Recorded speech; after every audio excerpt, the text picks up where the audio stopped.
Hallo und herzlich willkommen zu unserem 12. Rennen. Heute fahren wir in Frankreich. Ich habe euch einmal hier schon das Bild von unserer Rennstrecke gezeigt. Ihr seht es vielleicht schon. Wir haben heute einen neuen Trichter dabei, da schön in Orange bei Start und Ziel.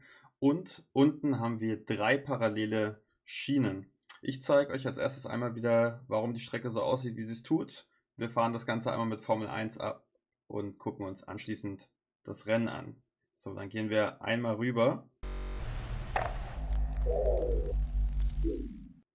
Und ich habe euch einmal die Linie eingezeichnet. Start und Ziel ist da, wo der orangene Trichter ist. Und jetzt fahren wir es einmal kurz ab. Wir können jetzt gleich ganz gut sehen.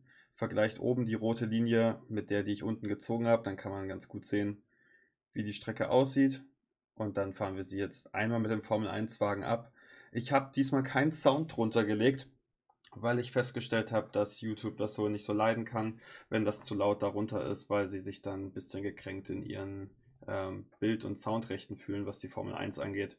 Aber muss ich mal nachfragen, dann lassen wir das einfach weg oder ich lege einen anderen Sound von meinem persönlichen Formel 1 Spiel drunter. Jedenfalls gehen wir jetzt einmal die Strecke kurz durch. Wir starten da in dem Trichter, können jetzt danach einmal nachverfolgen an der roten Linie, wo wir gerade sind. Nach dem Trichter geht es hier in 2 Weichen rein und dort entscheidet sich eben. Die erste Kugel nimmt die Linie, die ich jetzt gerade fahre, die zweite eins darunter, Entschuldigung, die zweite und vierte nimmt die untere und die dritte Kugel nimmt die mittlere Strecke. Dann kommt hier eine weitere Weiche. In dem Formel-1-Spiel gibt es hier eine Links-Rechts-Schikane und dann entscheidet sich eben, nehme ich die langsamere Strecke oder die mit dem Windschatten, die wir hier eins drüber sehen, und anschließend wird wieder alles zusammengeführt. Anschließend geht es weiter geradeaus, dann eine schnelle Rechtskurve. Hier wird nicht mehr überholt, das reicht auch vollkommen aus. Danach wieder in eine Linkskurve rein und dann anschließend wieder in den Trichter. Ich habe bei dem Trichter festgestellt, im Gegensatz zu dem Gravitrax-Trichter, dass es ein bisschen länger dauert, bis die ganzen Murmeln da durch sind. Und das hat 2 Effekte. Es ist natürlich riskant, dass eine Kugel zu weit nach hinten fällt. Allerdings fand ich es schön, da drin viele Duelle zu haben. Bei dem kleinen Trichter ist natürlich so, dass die... Upsala. Wir wechseln einmal die Szene.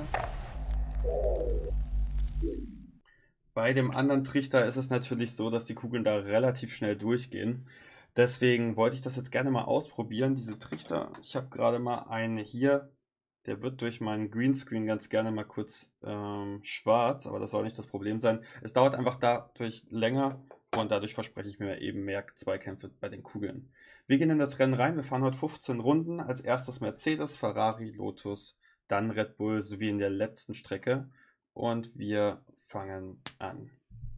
Ich blende euch wie immer am Ende der Runde einmal die aktuellen Ergebnisse ein und auch die aktuelle Rundenzahl.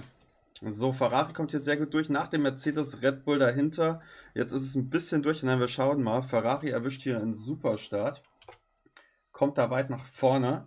Mercedes ist Zweiter, Lotus Dritter und Red Bull konnte sich nicht verbessern, ist auf dem letzten Rang geblieben. Red Bull kann hier, ja, einen Platz gut machen im Trichter, aber Mercedes zieht auch am Fahrrad vorbei und Red Bull sogar noch am Platz, wird aber anschließend gleich wieder im Windschatten eingeholt. Wir gehen in Runde Nummer 3. Konnte sich Mercedes wieder nach vorne arbeiten, nachdem sie zwischendurch in dem Trichter nicht so gut aussahen. Jetzt Ferrari oder Red Bull, wer kommt zuerst durch? Red Bull als zweites, Ferrari als drittes. Und jetzt schauen wir mal, Mercedes verliert hier 2 Plätze, Lotus weiterhin hinten. Und Red Bull konnte sich ganz nach vorne schieben. Jetzt sind natürlich die Kugeln gerade noch sehr nah beieinander.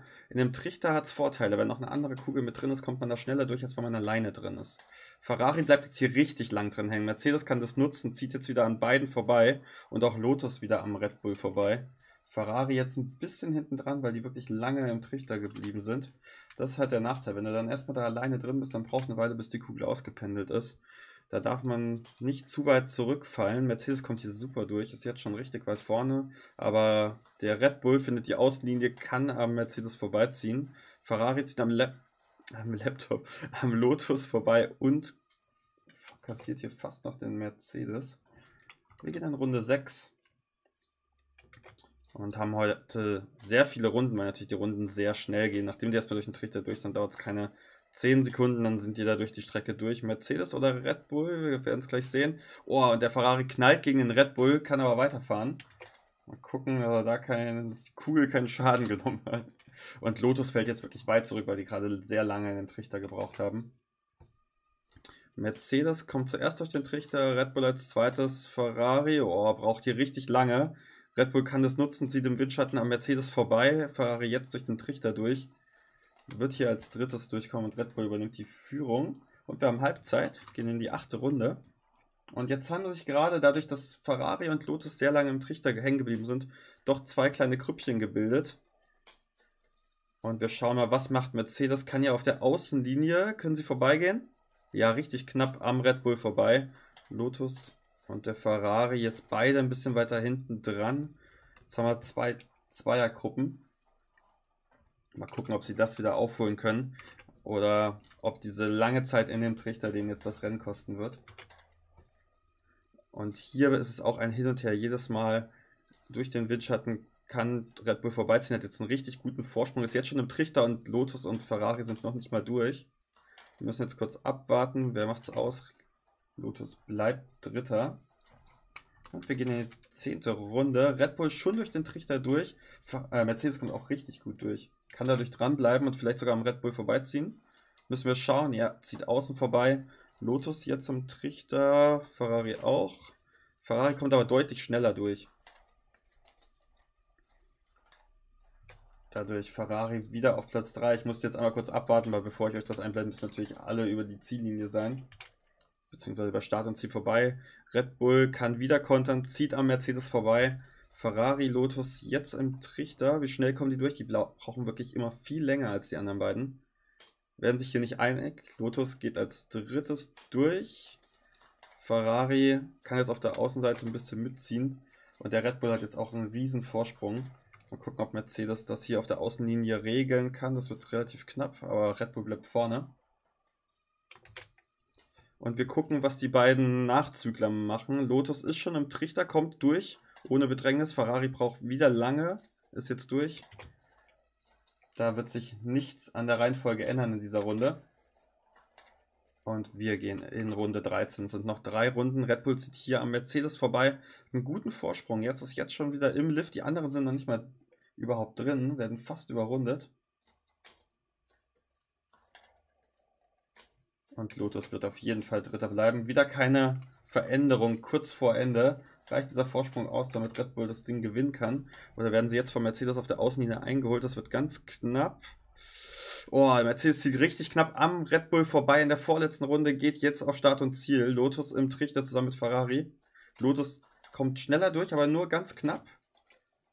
Und wird wieder auf dem 3. Platz bleiben. Die letzte Runde beginnt. Jetzt entscheidet sich, wer gewinnt. Mercedes vorne, Red Bull braucht länger im Trichter. Ist jetzt auf der Außenbahn. Mal gucken, wer wird gewinnen das Rennen. Red Bull zieht vorbei und gewinnt damit vor Mercedes auf Platz 2.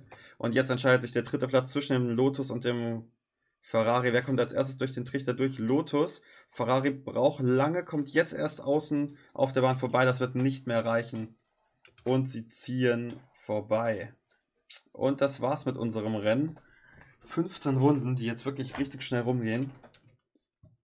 Also, wir fassen nochmal zusammen. Red Bull ist Erster geworden, Mercedes Zweiter, Lotus Dritter und Ferrari ist auf dem 4. Platz. Ich blende euch einmal das Leaderboard ein. Das hat sich wie folgt geändert. Mercedes hat jetzt 35 Punkte, kriegt für ihren 2. Platz 3 Punkte, aber immer noch auf Platz 1.